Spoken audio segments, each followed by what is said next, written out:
Hello बच्चों। तो class 11 के फिजिक्स का मैं सेकेंड चैप्टर शुरू करने जा रही हूँ। वो क्या है? Measurement, unit and dimension. Physical world of measurement, unit and dimension. Physical world of measurement, physical world of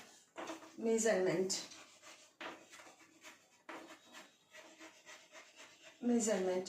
ये हमारे चैप्टर का नाम है, सेकेंड चैप्टर ये है। तो फिजिकल वर्ल्ड ऑफ मेजरमेंट बच्चों, इसमें तो ऐसे तो बहुत सारी बातें हैं। फिजिक्स क्या है, वो फिजिक्स का और दूसरे सब्जेक्ट के साथ क्या रिलेशन है, so many things are there. But हम लोग शुरू कर रहे हैं। वो फिजिकल क्वांटिटी क्या है, वो यूनिट क्या है, स्टैंडर्ड यूनिट क्या है, फिजिकल क्वांटिटी कितने तरह का होता है। तो आज हम लोग इन छोटी छोटी बातों के बारे में जानेंगे। तो अब मैं शुरू करती हूँ। फिजिकल क्वांटिटी क्या है? फिजिकल क्वांटिटीज, फिजिकल क्वांटिटी क्या है?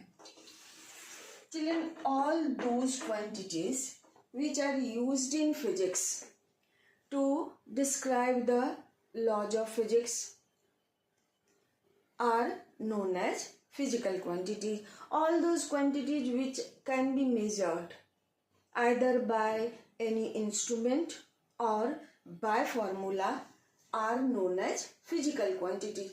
तो जितना सारा टर्म हम लोग अभी तक पढ़े हैं, जिसको हम लोग या तो फार्मूला से मेजर करते हैं या किसी इंस्ट्रूमेंट से मेजर करते हैं, तो वैसे सारे क्वांटिटीज को हम लोग क्या कहेंगे? Physical quantities. अब मैं पूछूं, आपने अभी तक कौन कौन सा टर्म पढ़ा है? तो बहुत सारे टर्म्स हम लोग पढ़ चुके हैं, like speed, distance, area, volume, temperature, pressure. All these quantities जो है, ये सारे को हम लोग क्या कहेंगे? Physical quantities. तो फिजिकल क्वांटिटीज में बच्चों कुछ क्वांटिटीज ऐसे हैं जिसका कि यूनिट होता है, कुछ क्वांटिटीज ऐसे हैं जिनका कोई यूनिट नहीं होता है, लेकिन फिर भी वो फिजिक्स के कुछ लॉ को, कुछ टर्म्स को, कुछ उससे जुड़ी घटनाओं को एक्सप्लेन करता है, इसलिए उन्हें हम लोग फिजिकल क्वांटिटी कहते हैं। तो all those quantities which are used to describe the laws of physics are called physical quantities. तो ये a physical quantity is completely specified if it has a numerical value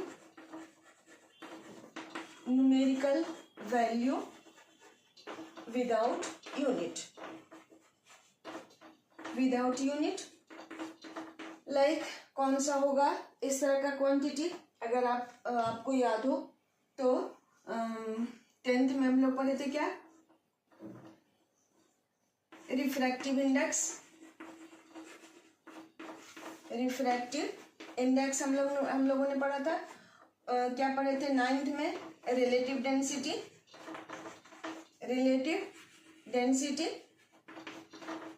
ठीक है।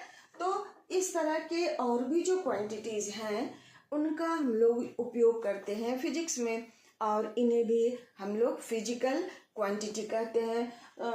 उसके बाद दूसरा क्या है? वैसे क्वांटिटीज जिसका कि न्यूमेरिकल वैल्यू भी हो, साथ ही साथ यूनिट भी हो, और न्यूमेरिकल वैल्यू के साथ ये हो सकता है कि उसमें डायरेक्शन भी हो और डायरेक्शन नहीं भी हो।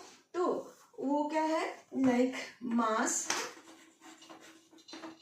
वॉल्यूम, डेंसिटी, प्रेशर, ठीक है, वर्क, ये सारे क्वांटिटीज में को मैग्नीट्यूड होता है। इन लोगों को कंप्लीटली स्पेसिफाई करने में डायरेक्शन की कोई ज़रूरत नहीं होती है, और ये सारे क्वांटिटीज भी क्या है? फिजिकल क्वांटिटी है।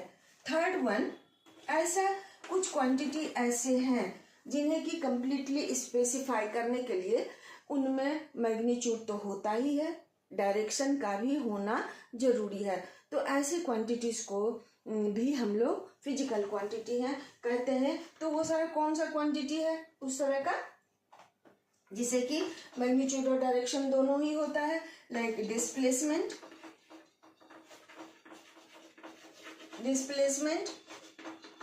वेलोसिटी, एक्सीलरेशन, इस तरह के ये सारे क्वांटिटीज भी जिन्हें बताने के लिए हमें डायरेक्शन और मैग्नीट्यूड दोनों की जरूरत होती है, ऐसे क्वांटिटीज को भी हम लोग कहते हैं फिजिकल क्वांटिटी। ठीक है, तो ऐसे सारे क्वांटिटी जिन्हें बताने के लिए हमें सिर्फ मैग्नीट्यूड की जरूरत होती है, वैसे क्वांटिटीज को आप क्या कहिएगा? Scalar quantity. 9th में थोड़ा सा डेफिनेशन हम लोग पढ़े होंगे जरूर। डिस्प्लेसमेंट, वेलोसिटी, एक्सेलरेशन, ये सारा क्वांटिटी क्या है? फोर्स, ये सारा क्वांटिटी क्या होगा? Vector quantity. ठीक है, तो ये सारे क्वांटिटीज जो कि फिजिक्स के लॉ को डिस्क्राइब करने में यूज होते हैं, उन्हें हम लोग क्या कहेंगे? Physical quantities. बच्चों एग्जाम्पल भी आप लोगों ने समझ लिया। कुछ क्वांटिटी ऐसे हैं जिनको स्पेसिफाई करने के लिए सिर्फ नंबर होता है, उसमें यूनिट नहीं होता है। कुछ क्वांटिटी ऐसे हैं जिसमें मैग्नीट्यूड होता है, यानी कि उसके साथ नंबर है, यूनिट भी है, लेकिन कोई डायरेक्शन नहीं है, वैसे क्वांटिटी भी फिजिकल क्वांटिटी हुए। और कुछ क्वांटिटी ऐसे हैं जिसको बताने के लिए हमें magnitude along with that direction की भी जरूरत होती है, तो वैसे क्वांटिटीज भी फिजिकल क्वांटिटीज हैं।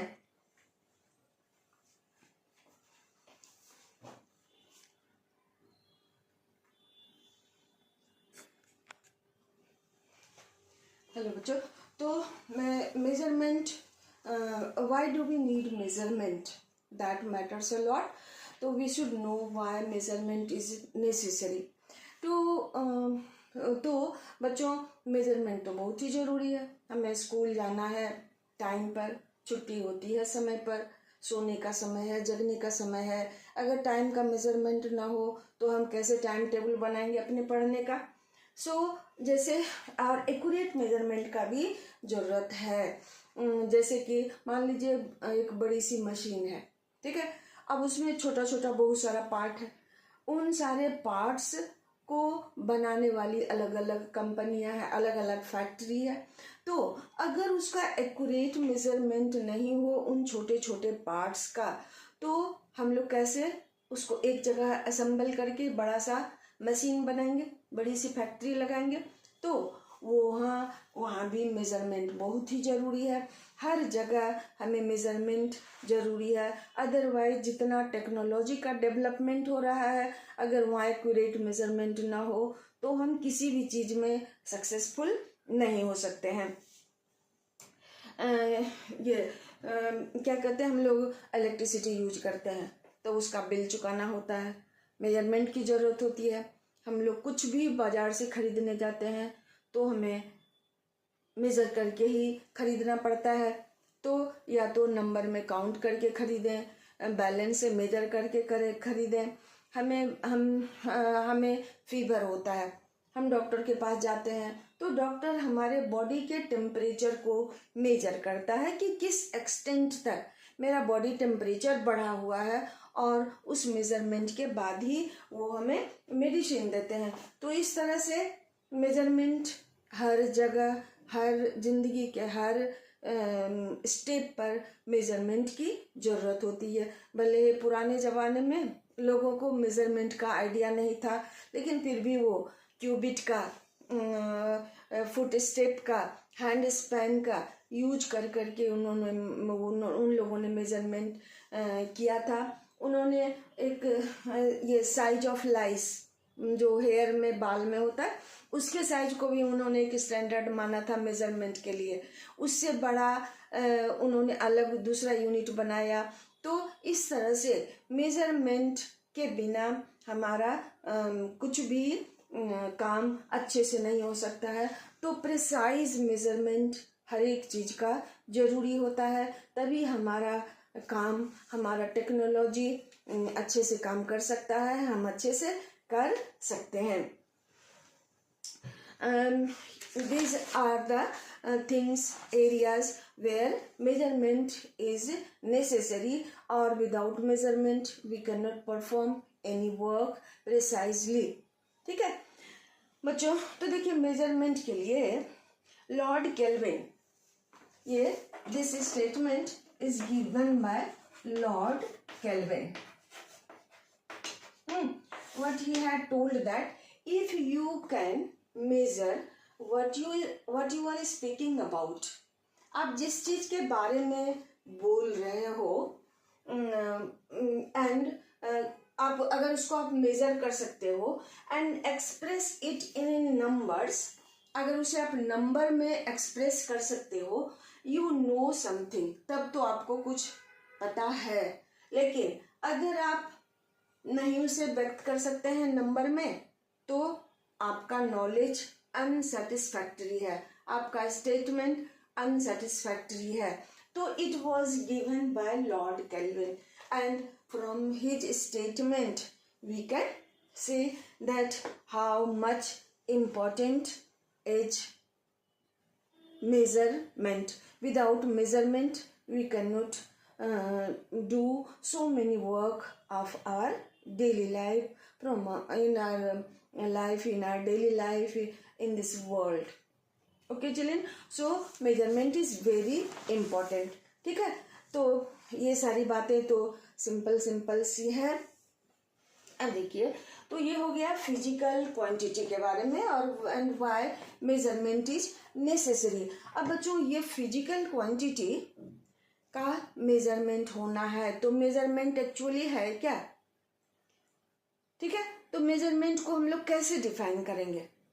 लाइक हम लोग को सपोज कि किसी रूम का लेंथ मेजर करना है, तो हमें क्या मिलेगा? मेजरिंग टेप मिलेगा, मेजरिंग स्केल मिलेगा. तो हम लोग वो मेजरिंग टेप या मेजरिंग स्केल क्या है? एक नोन स्टैंडर्ड है. उस नोन स्टैंडर्ड से किसी अननोन क्वांटिटी को, उसी तरह के अननोन क्वांटिटी को हम कंपेयर करते हैं. अगर हम दूध खरीदने गए तो हम स्केल से तो नहीं मेजर करेंगे ना. दूध खरीदने गए तो हम क्या करेंगे? मेजरिंग वॉट ही यूज करेंगे, बैलेंस ही यूज करेंगे. नहीं तो वॉल्यूम के लिए लीटर वाला कंटेनर यूज करेंगे. तो वहाँ मेजरमेंट क्या हो गया? The process of comparing an unknown quantity with a known standard of same kind is called measurement. किसी अननोन क्वांटिटी को उसी तरह के नॉन स्टैंडर्ड से हम जब कंपेयर करते हैं, तो ये प्रोसेस मेजरमेंट कहलाता है. ठीक है, तो हम ये I have to buy 5 kg of sugar. तो वो व्हाट शॉपकीपर विल डू, वो क्या करेगा? शुगर को बैलेंस के एक पल्ले पर रखा, दूसरे पर नॉन स्टैंडर्ड रखेगा, मेजरिंग वॉट, और मेजरिंग वॉट 5 kg वाले मेजरिंग वॉट से उस शुगर को, अननोन क्वांटिटी को कंपेयर करेगा. जब उस 5 kg वाले नॉन स्टैंडर्ड के बराबर वो शुगर हो जाएगा, then the sugar is 5 kg. So that is known as measurement. So children, measurement जब हम लोग करेंगे तो क्या क्या चीज उसमें हमें मिलेगा? एक नंबर मिलेगा और एक यूनिट मिलेगा. ठीक है, एक नंबर जो बताएगा उसके मैग्नीट्यूड को, उसके अमाउंट को, वो कितना है उसके बारे में बताएगा. 5 kg शुगर, 5 इज द मैग्नीट्यूड. 1 kg शुगर, 1 इज द मैग्नीट्यूड. तो kg is unit and 1 is the magnitude. So किसी फिजिकल क्वांटिटी को मेजर जब हम लोग करते हैं, तो मेजरमेंट करते हैं, तो उसे नॉन स्टैंडर्ड से कंपेयर किए, और तो उसके साथ हमको क्या क्या मिलेगा? एक नंबर मिलेगा और एक यूनिट मिलेगा. Okay children, so this is known as measurement.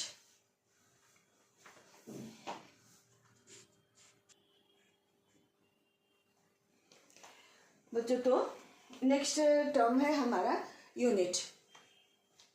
अब यूनिट क्या हो गया होगा, a known standard which is used to compare the unknown quantity.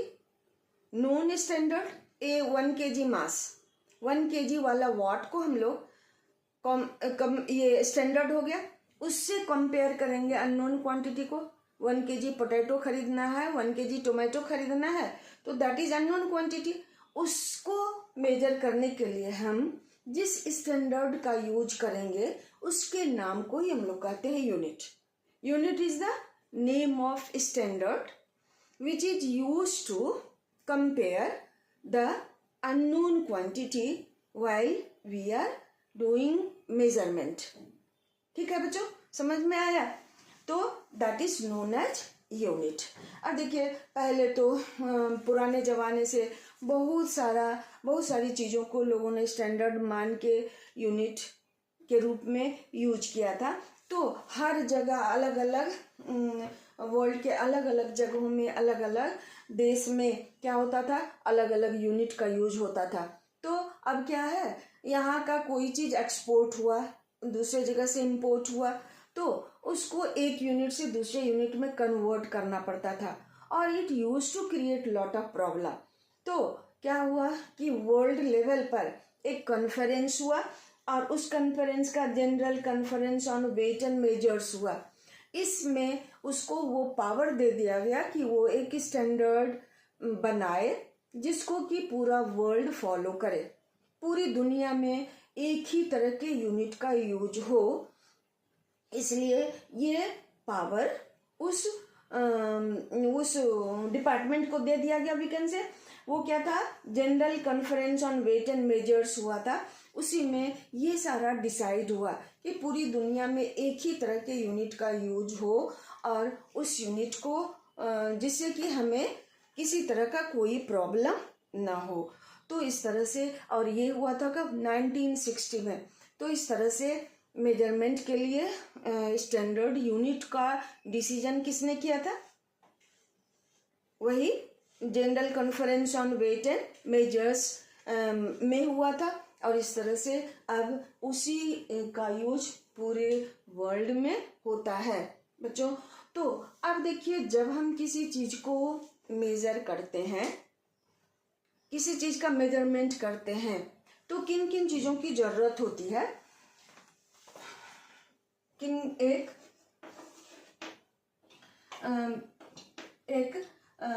वो कहते हैं आप क्या, एक नंबर हमें चाहिए, नंबर, और दूसरा होता है यूनिट।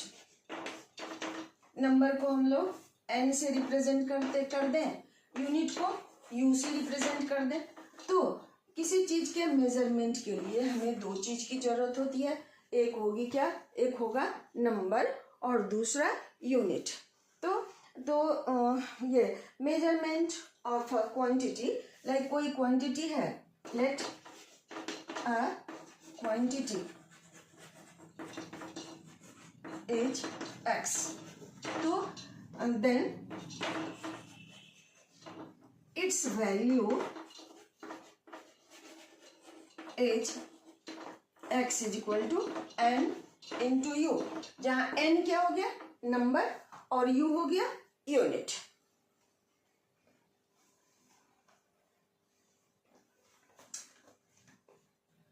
तो अगर if n1 n2 are the numerical value of a given quantity in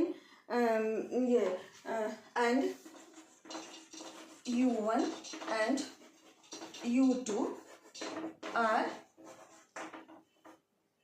their corresponding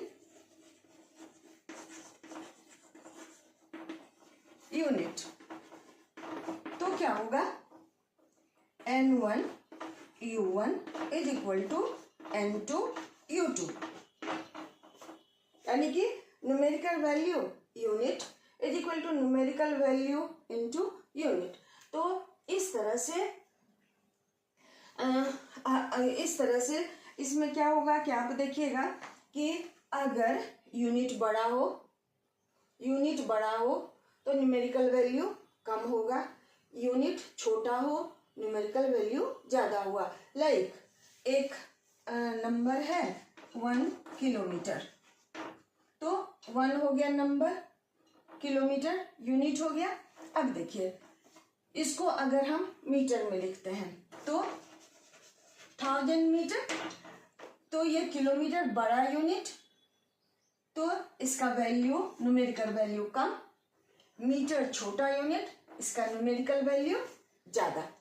इस तरह से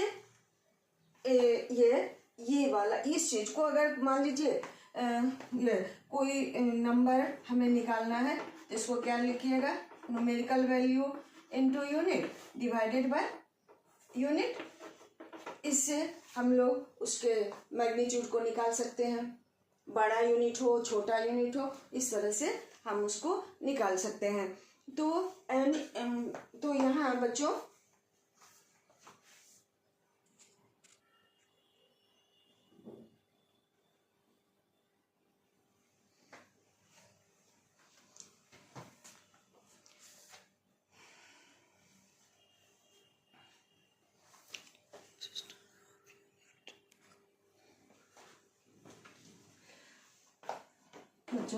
तो अब हम लोग यूनिट क्या है दैट वी स्टडीड, और गुड यूनिट कब कहेंगे कि कोई यूनिट अच्छा है, कैसे समझेंगे वो भी हम लोगों ने पढ़ा। अब देखिए ये फिजिकल क्वांटिटी कितने तरह का होगा, फंडामेंटल और बेसिक क्वांटिटी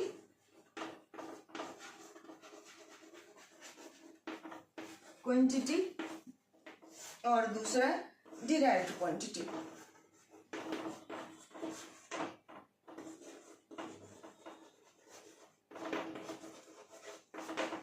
फंडामेंटल और basic quantity and derived quantity. Fundamental quantity किसे कहिएगा, वो सारा क्वांटिटीज जिसे कि हम लोग या तो इंस्ट्रूमेंट से मेजर करें, वो दूसरे क्वांटिटी पर डिपेंड नहीं करे, ऐसे सारे क्वांटिटीज को हम लोग कहेंगे फंडामेंटल क्वांटिटीज। तो those quantities which can be only measured by instrument and do not depend upon any other quantity, ऐसे क्वांटिटी को हम लोग कहेंगे fundamental quantity. Okay, and derived quantity, तो sorry fundamental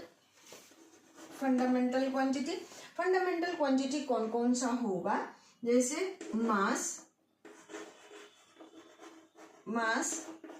time, temperature,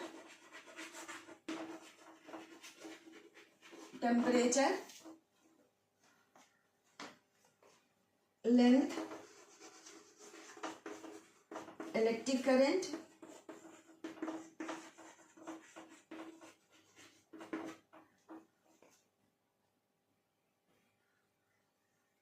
amount of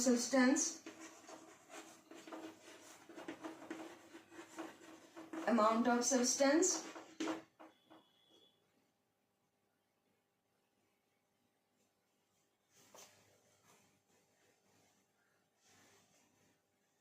luminous intensity।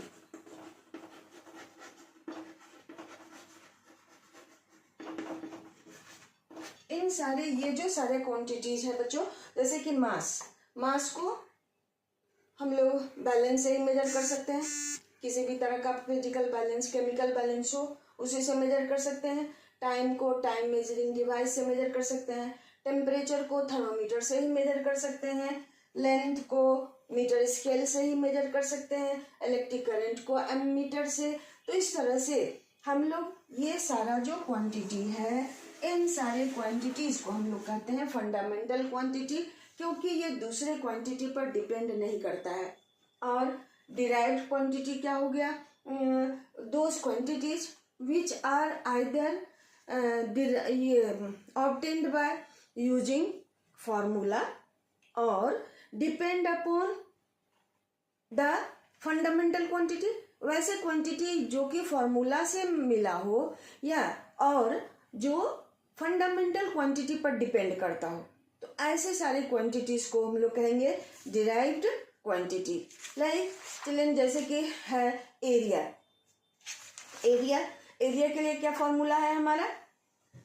Area के लिए formula हो गया लेंथ इंटू ब्रेड्थ। तो लेंथ इंटू ब्रेड्थ हो गया, लेंथ तो area is equal to length into breadth. तो लेंथ तो बेसिक फंडामेंटल क्वांटिटी है ही, ब्रेड्थ भी लेंथ ही है जिसको मीटर स्केल से हम लोग मेजर करेंगे। तो ये एरिया क्या हो गया? डिराइव्ड क्वांटिटी हो गया। Speed is distance by time. तो डिस्टेंस लेंथ हुआ, टाइम डिस्टेंस लेंथ हुआ जो कि बेसिक क्वांटिटी है, टाइम भी बेसिक क्वांटिटी है। तो स्पीड किससे निकला? फंडामेंटल क्वांटिटी को यूज करके, फंडामेंटल क्वांटिटी पर डिपेंड करेगा, इसलिए स्पीड को हम लोग कहेंगे डिराइव्ड क्वांटिटी। ठीक है, तो इस तरह से बच्चों लाइक वॉल्यूम हुआ, डेंसिटी, प्रेशर, तो excepting all these quantity, 7 quantity along with these 7 दो और है plane angle and solid angle. ये दोनों भी फंडामेंटल या बेसिक क्वांटिटी है।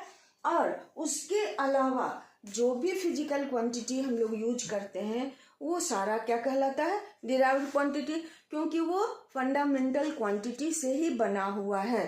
तो ऐसे सारे क्वांटिटीज को आप कहिएगा डिराइव्ड क्वांटिटीज।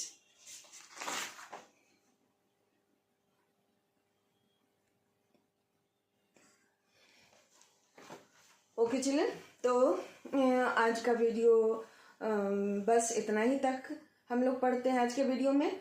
फिर दूसरे दिन हम लोग और जो भी बातें, जो भी चीज़ें, जो भी टॉपिक इस चैप्टर में है उसको हम लोग पढ़ेंगे और छोटे छोटे से वीडियो में थोड़ा थोड़ा सा हम लोग पढ़ते जाएंगे। And then we will understand nicely, we will have better concept of this one, and you will understand the things nicely. So thank you for watching children. Like and subscribe also, that thing also I will expect from you all. पहले तो समझना है, दूसरी बात अच्छे से concept पर grip करना है, फिर से ये मेरी सबसे बड़ी कमाई होगी। और दूसरे समझ गए तो अच्छी बात, कोई प्रॉब्लम हो मैम को समझाने में, then write in the comment box to improve that one. और लाइक और सब्सक्राइब तो कीजिए ही, that is most important thing. हर आदमी तो स्वार्थी होता है। Then like and subscribe, that will be reward for me. Okay, thank you children.